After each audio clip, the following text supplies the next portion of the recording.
Hello, everybody. This is Riley here, and I'm hoping that you are having a wonderful day. I hope that you are staying safe and healthy in these really crazy times.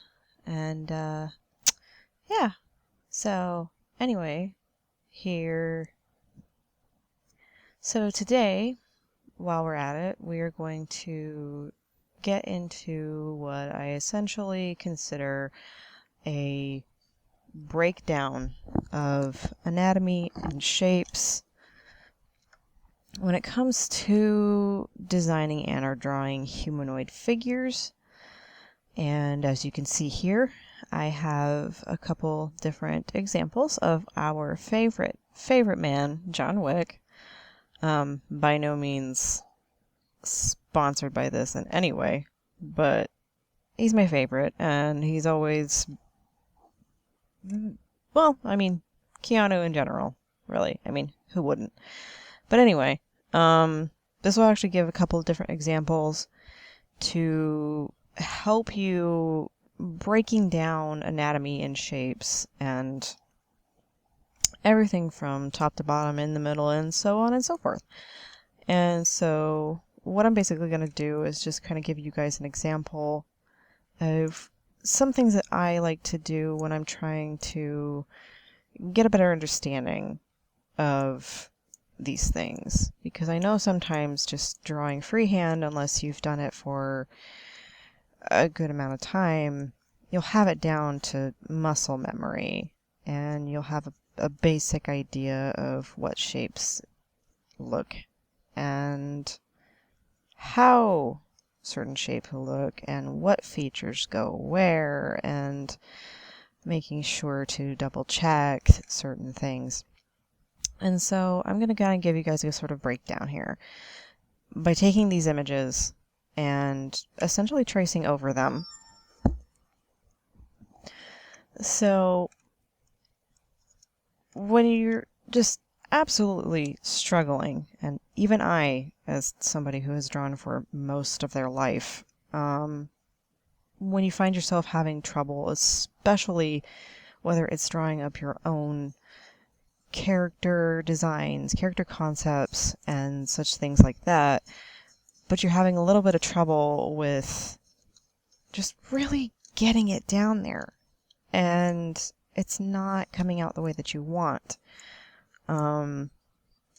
Sometimes it's best to just kind of take a moment and take an image, for example, especially if you're drawing something with the specific character or the specific celebrity or person in mind, and to get a better idea of how certain shapes work, breaking down the anatomy.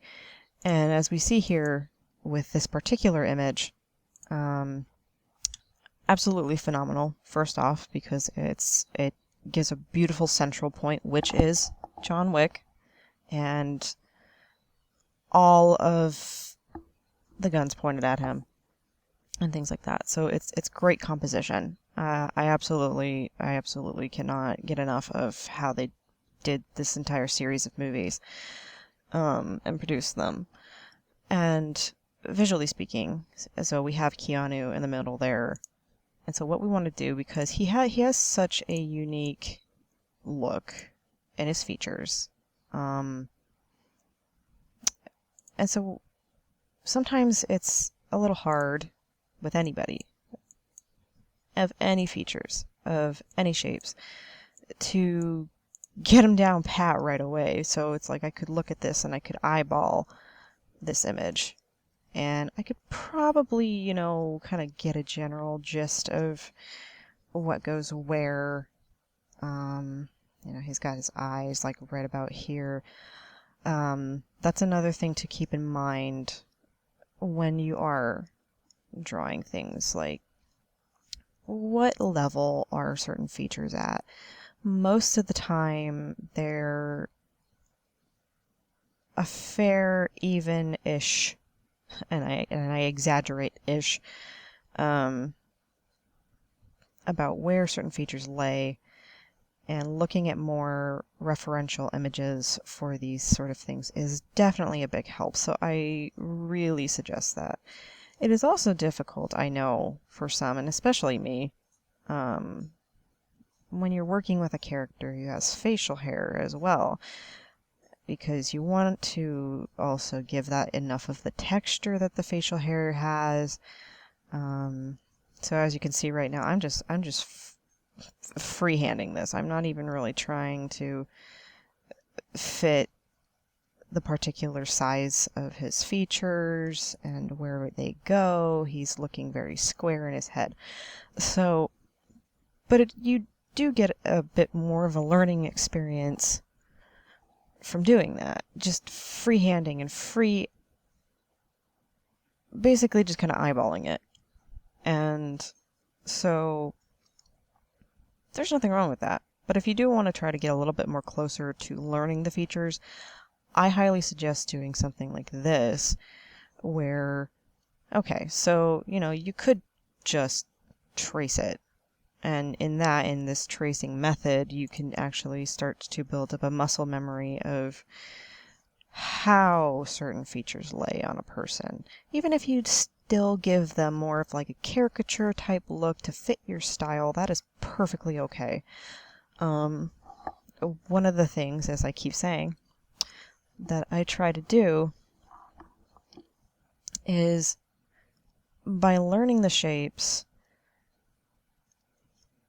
I've gotten a bit better understanding, like just breaking down what makes a humanoid face, what makes Keanu's face, and especially with an image like this, where it is a little bit difficult to see where all the features are, because most of them are shadowed and obscured by lighting and things like that.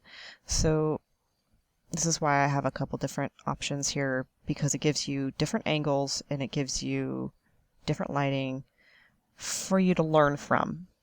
Now, with this image in particular, I've done this before when I was showing one of my friends. So what you can basically gather from this is you just kind of look at his features, like trace his features, but don't trace them all to the T. So as we can see, he has a very nice, I don't want to say large, but it's a really nicely shaped nose. And so it gives this really nice slope to it for this front view. So there you can already see geometry. This is a big thing that has really helped me, is realizing all of the geometry that you can break down in shapes, from humans to animals to anything like that. And I might actually do an extensive thing with animal shapes, because those are especially difficult as well, because we deal day to day with humans and humanoid, and I will say humanoid because not all things are specifically human. Like alien creatures, fantasy creatures, they're all humanoid. Now, he has a lowish kind of brow, so it goes about here. It also could be the angle of his head as well for this particular piece. You start to kind of read the image, read the shapes. He's got his mouth right about here. His kind of mustache part of his beard is just, just kind of give a general shape. Even just kind of line where his lip is. The only lip that you see out of this. And then his chin kind of sticks out a little bit, so it's got that divot. And you start to really work down on it. And you can even do this with the facial hair, because especially for Keanu, when he has his full facial hair, it sits in a certain way that it's not, and it could easily be how he styles it as well. It sits in a way on his face that it contours his cheekbones, and then it goes down like this. Like, it's almost like, I would say this is starting to kind of, essentially make him look almost robotic. But you start to get a better understanding of where something goes for the next time that you illustrate them. Now, unfortunately, I always have slight issue with this because of the way some images are obscured or angled, some things will look bigger than they probably are. But you will get a general gist of where things are, how things are shaped. And with these practices, you can basically use it as your build-up, because as you're sketching, you can just give yourself a general idea and then build up from that sketch as well. And then you've got his eyes are these really nice kind of shape, and his cheekbones are about right there. His hairline. This is another thing that I have had some trouble with at times. So his hairline's about, I'd say actually just roughly about the size of his nose. It's a little mostly for this image, and that again could be angle. So his nose probably could not be that particular length, but so yeah, that's the good thing about all the studies that you can do when you're looking to learn like particular shapes or draw particular people, drawing your favorites, illustrating for anything that you do. You start to learn more if you break it down. So as you can see here, and I will actually pull this away from there, you start to see the comparison between the actual image and the thing that you used to practice with. You can see a lot of the similarities. I'm trying to line it up here. And this is where you can also do things like a red line.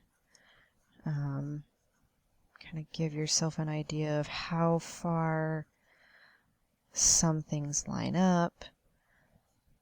And that's what's a really fun thing about certain features, spatial differences.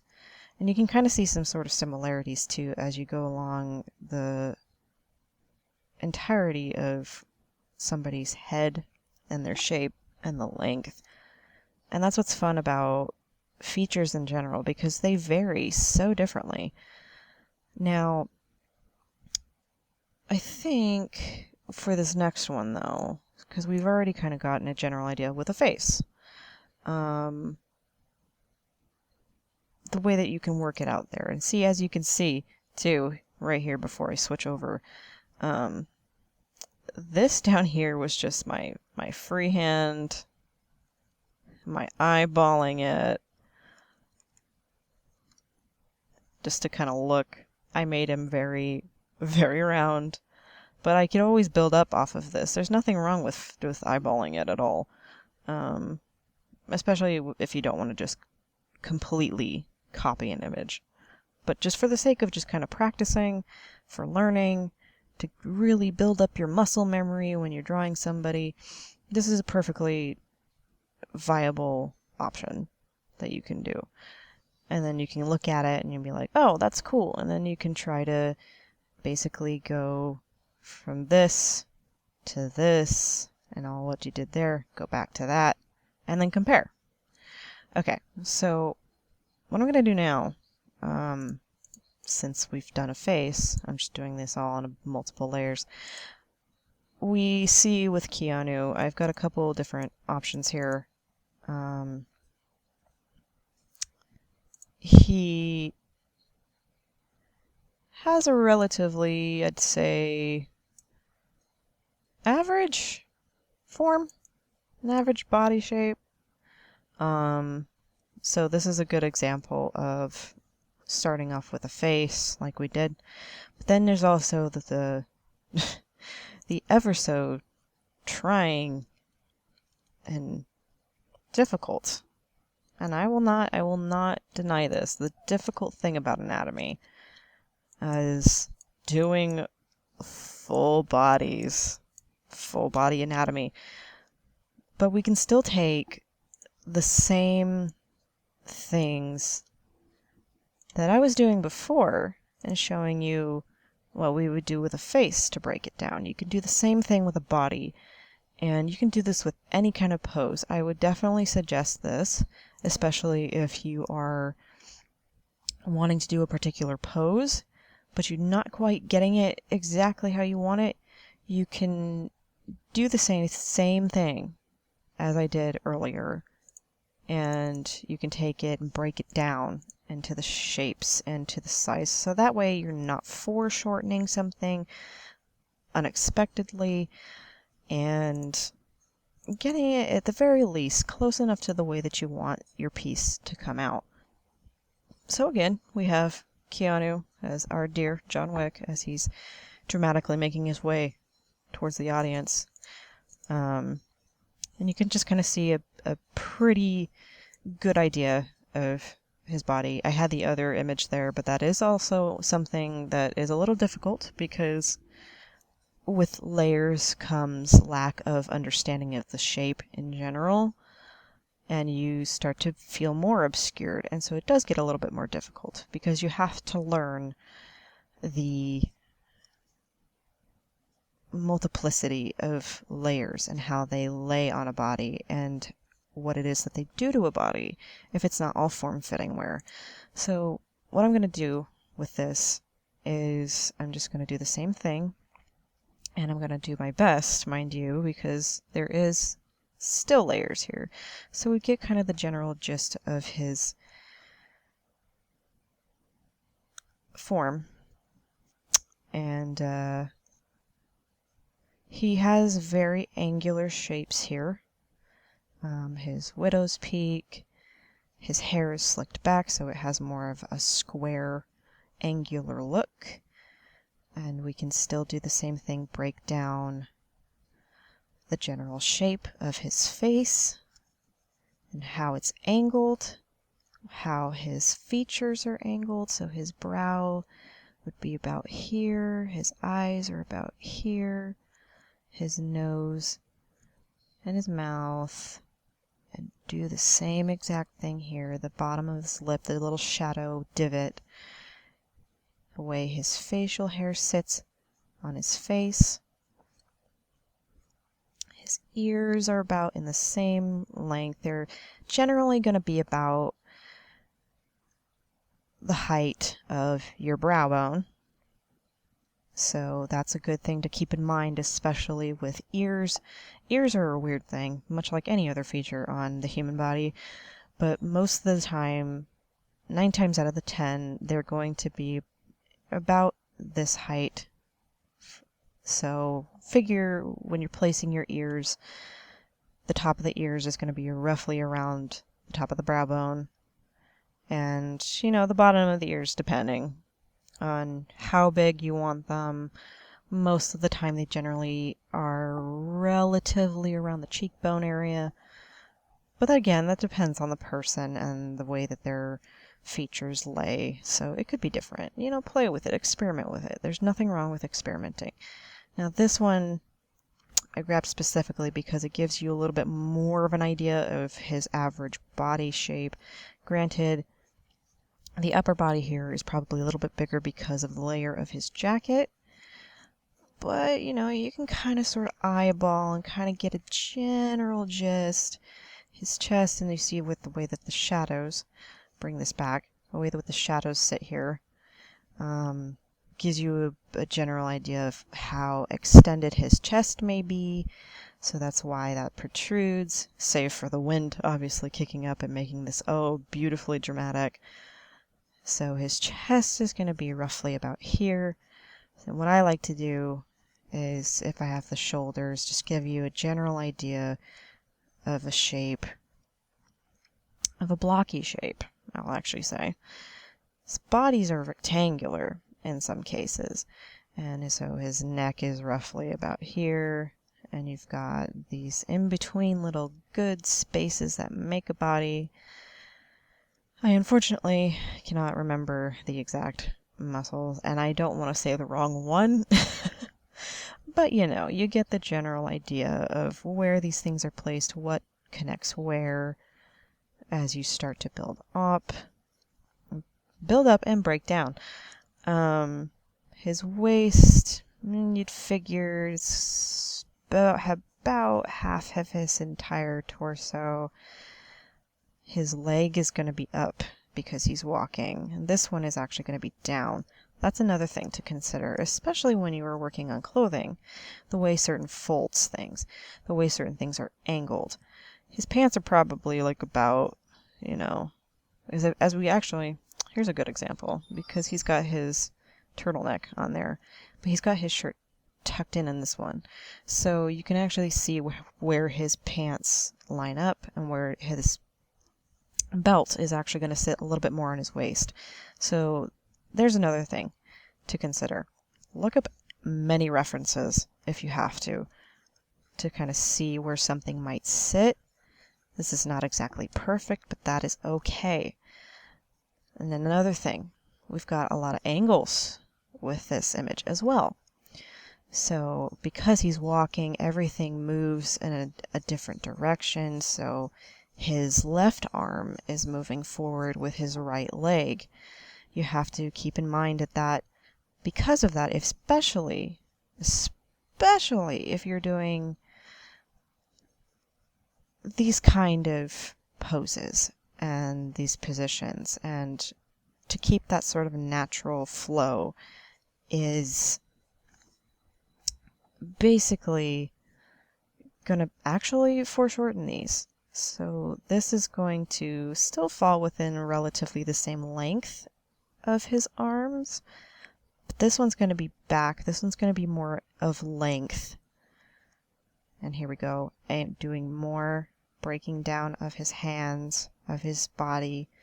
And the gun, thankfully, is at an angle where it's literally just like this long rectangle, so you don't have to worry about, just what makes a gun, until you get to a certain point where you need to actually design guns. But that's not the point right now. So yeah, you got to keep in mind that because he's lifting this, and this one's going a little bit more down, this is going to be a little bit shorter, even though if you kind of eyeball it, it's only a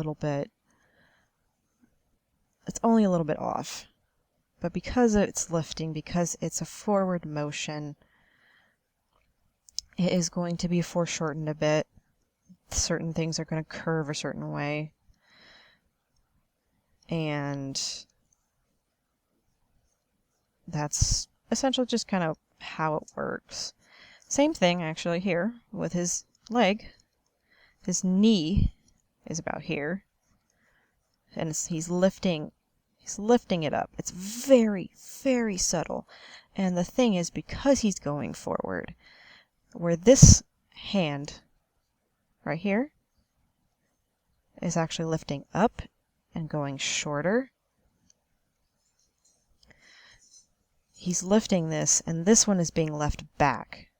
Though his legs are a little bit closer to being even right in this position. This one is still in the back.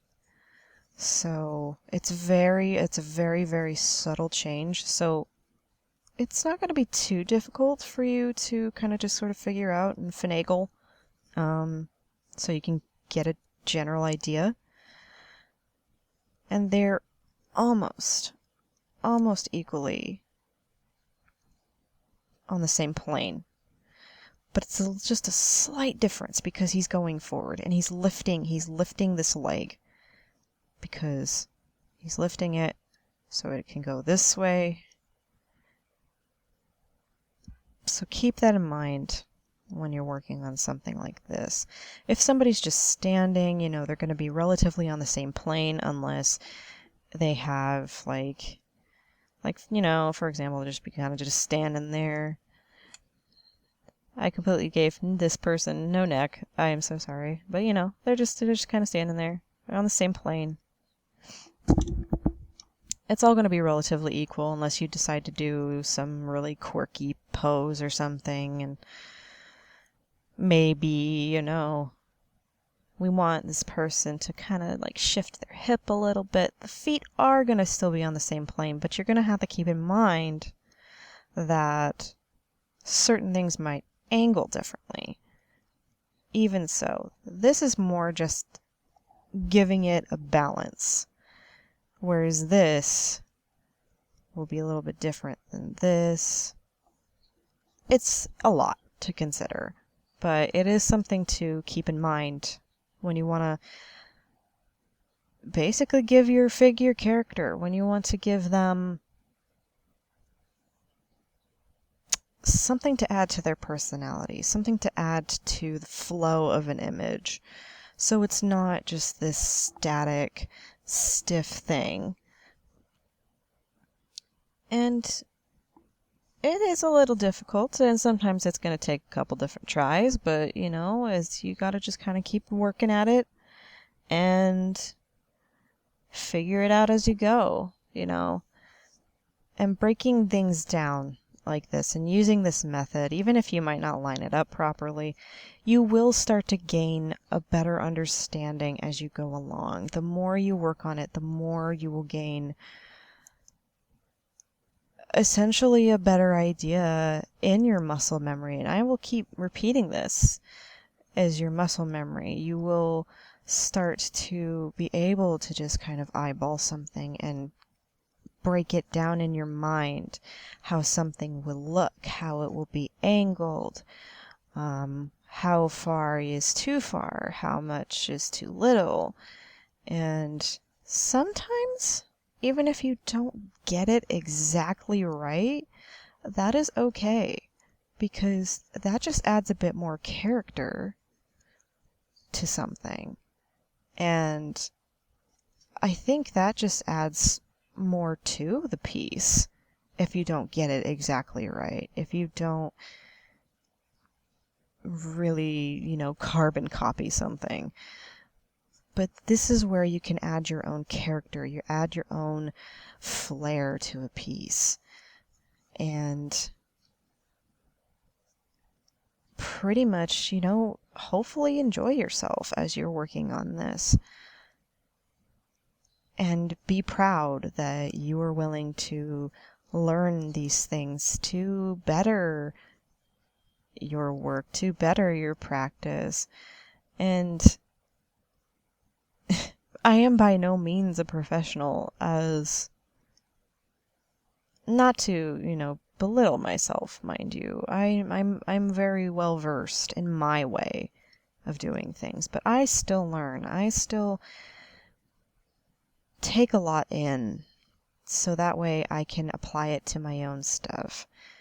And that is probably the best thing that you're going to get, is to take these things and learn from them and practice them, execute them the best that you can. And then if it's not quite how you want, you go to another thing.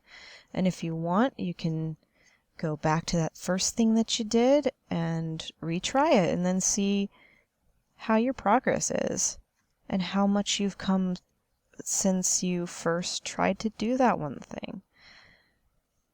How far you came to practicing, to basically leveling up in your skills. It's not entirely a fib when they say practice makes perfect, and the perfect is your determination in doing it, and the perfect is your flair. And you don't necessarily have to do super realism. It is totally okay to gain a better understanding of positions and anatomy and poses and things, but still, maybe you want to do something a little different. Maybe you want to give a more animated flair. Maybe you want to do something simple. Maybe you want to do a minimalist. That's up to you. And that is totally okay. And that's what makes you amazing, because of how you choose to do these things. But I mostly wanted to do this to kind of give people an idea of sort of how I handle trying to figure out anatomy and what's helped me in breaking it down so I'm not so confused in trying to figure it out, in trying to make somebody not look like they're so terribly wonky and just out of place.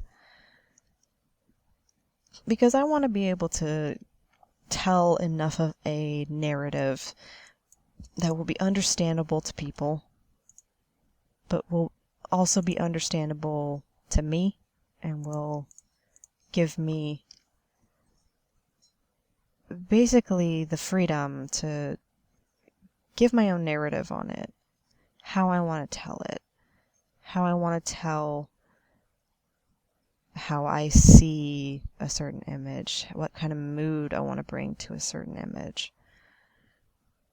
and how I want to learn certain shapes and certain sizes and gain a better understanding of the person whom I'm illustrating or creating. And another thing too about breaking these shapes down is not only will they give you a learning experience in how to draw something, how to understand how to construct a person, a character, a shape, an animal, or what have you. It also gives you bare bones in learning where lighting as well can lay on a figure, how lighting can be affected by the many shapes, nooks, and crannies of a person, of their environment, of their clothing. It gives you a fun space to play and to mold.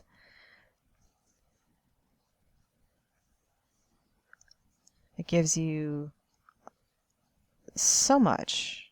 And that is what I love about art, is you can go about it however you want. And if you need a little help in getting a bit of understanding to get it to where you want it to be, there's nothing wrong with looking into things like these. There's nothing wrong with doing practices like this. Because if that helps you, and if that helps you gain a better outlook on it and a better perspective on it, then I think that that is well worth the time.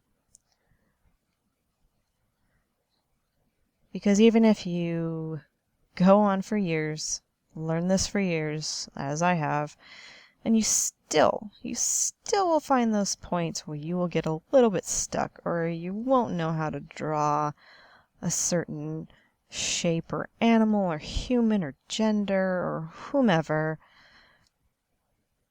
It's okay to go look for references. It's okay to find yourself some guidelines. There's nothing wrong with that. Nobody is going to immediately pick up on it. And if they do, that's cool, because, that's them. If some get a little bit more stuck, that's okay too. There's nothing wrong with that. And I will preach to the choir about it, that it's okay to fail. It's okay to not be right in the space you want to be right away. And if you're frustrated at first thought, just put it away for now, go do something else, breathe, relax, come back to it at another point in time. Another thing. Come back to it at another point in time with fresh eyes, because otherwise you're just going to frustrate yourself more, and then you will not want to do it at all, and that's just not good for anybody, any project. Another thing that is going to be helpful for you, I will throw this in here real quick as you see, is flipping your canvas if you're working on a canvas, on digital art. Because though it might look fine a certain way, you'll flip it Thankfully, I've got it relatively even for angles. That's not always something that happens. You'll find that because of the way you drew it one way, it's going to look a little wonky the other way. And then that's going to kind of make your image a little off kilter. It happens. It's fine. But it's something to consider. So yeah, as wordy and as preachy as this all has basically come off to me, anyway, I hope that this has given you all a little bit of a better understanding to learn anatomy, to give you another of many different methods to break it down for you in learning it, to hopefully get, more inspiration to try these things out. Because trying and trying is always going to be the best bet, no matter how things might not immediately turn out. With a little time and a little love, you're going to get there. You're going to get to a point that you will be satisfied. You're going to get there to a point that you will surprise yourself with what you've done. And that in of itself is the best thing about creating. You'll be surprised. And it's okay to be a little off kilter. It's okay to not get it right away. Because no matter what, you're going to get there, and it's going to be your journey to get it to how you want it to be. And that's amazing in of itself. So, without rambling on too much further, I hope that this has given you guys a bit of a better idea on breaking down anatomy into geometric shapes, into sizes, into lengths, poses, things of that nature. If you'd like me to do more of this or a more extensive version of this, I'm more than happy. Just comment below. If you want to keep up with me as I gradually post these things, feel free to follow me, subscribe, all those good things. And I do hope that you guys get out there and experiment and show the world what you got, because I want to see it. So, thank you for joining me on this video. I hope that you have a absolutely wonderful day or night, whatever time it is for you. Bye, guys.